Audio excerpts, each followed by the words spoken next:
Welcome back to the kitchen. The steamed pudding recipe is like going a bit nutty at the moment, and lots of people have been asking how to make pavlova. Now here's my disclaimer. I don't usually make pavlova, I make it in the aisle of Countdown. But for the sake of doing this video, let's do it together and see how it goes. If it fails, it fails, and it'll be an epic fail on screen. But in the meanwhile, let's give it a go. So I've got it. The recipe is for Chelsea, the Chelsea recipe for pavlova. It says no fail. So it says to put in 4 eggs into a bowl, and don't use a plastic bowl, and make sure your bowl is clean because you don't want any grease on your bowl, like from butter or anything like that. So you make sure that your bowl is very clean because we don't want fat in here. So we're going to separate the egg whites, and I've just cracked an egg at room temperature egg into a bowl, and I'm just going to separate it that way. That's the way it's nice and easy. Oh, look, half the egg white's still there, man. There we go, we're good. Here we go. And that's what we don't want in there. We don't want egg yolk. So I'm going to separate them the old-fashioned way by cracking the egg, because that was a real pain. And then I'll show you what things look like in a minute, eh?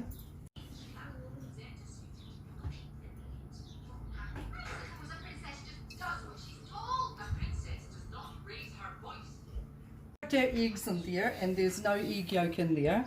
Don't forget that these are perfect for your worm farm, or chuck them into your compost, and to recycle your soft plastic at your local grocery store, okay, like Countdown does it. Thanks for that advice to our readers, our viewers.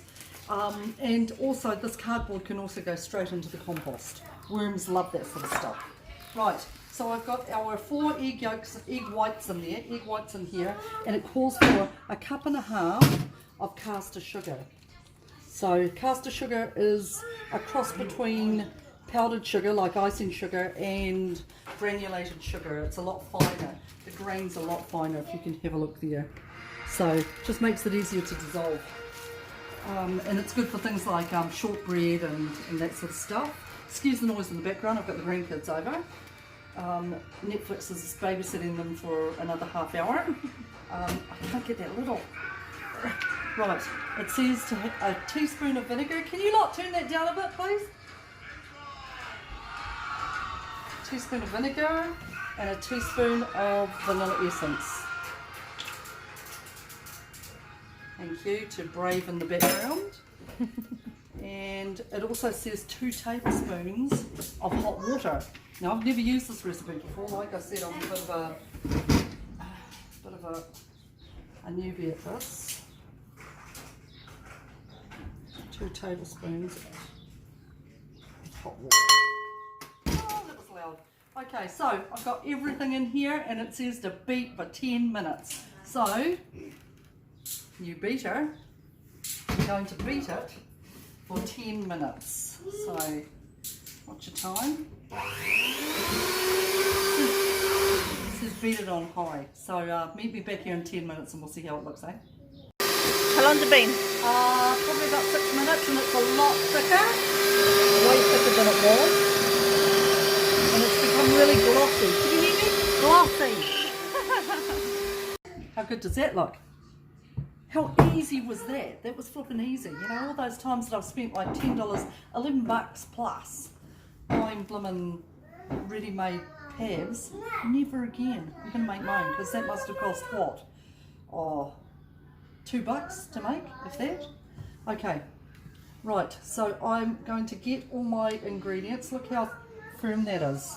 So the 10 minutes was necessary. Yep, that is. Look at those peaks. Ooh, oh, nice. I know.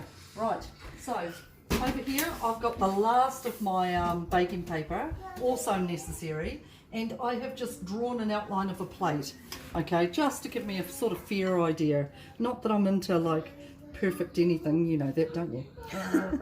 Oh, scrap moose, I might make pavlova for Christmas. Oops.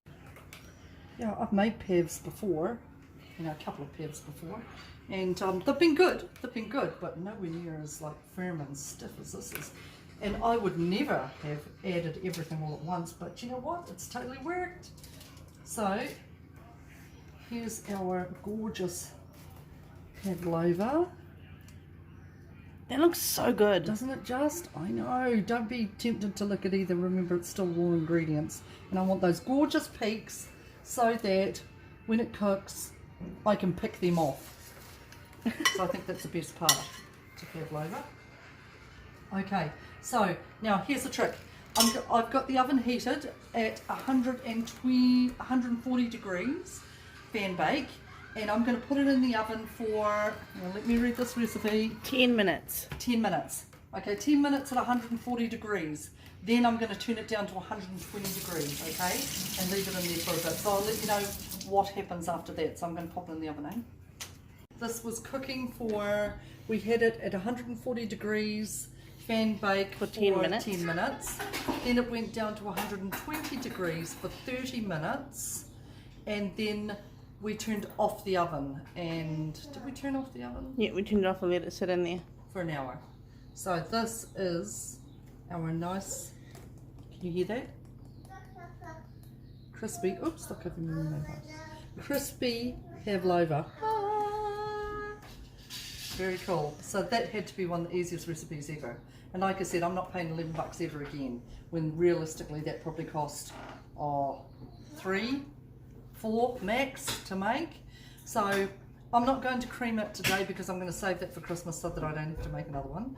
And so this is our last post before Christmas. So here's wishing you and your families a Merry Christmas and a Happy New Year. We'll have a couple of posts after New Year and a few other posts, and then I think our photographer or videographer is away on holiday for a Whoop, little bit. whoop. So we'll do our best to get some posts out. Don't forget to be kind to each other, look out for each other. Remember that for some families, Christmas is a really stressful time and a really hard time. So think of them and look beyond yourself and do something for somebody else. So Merry Christmas and Happy New Year. Ka kite anō.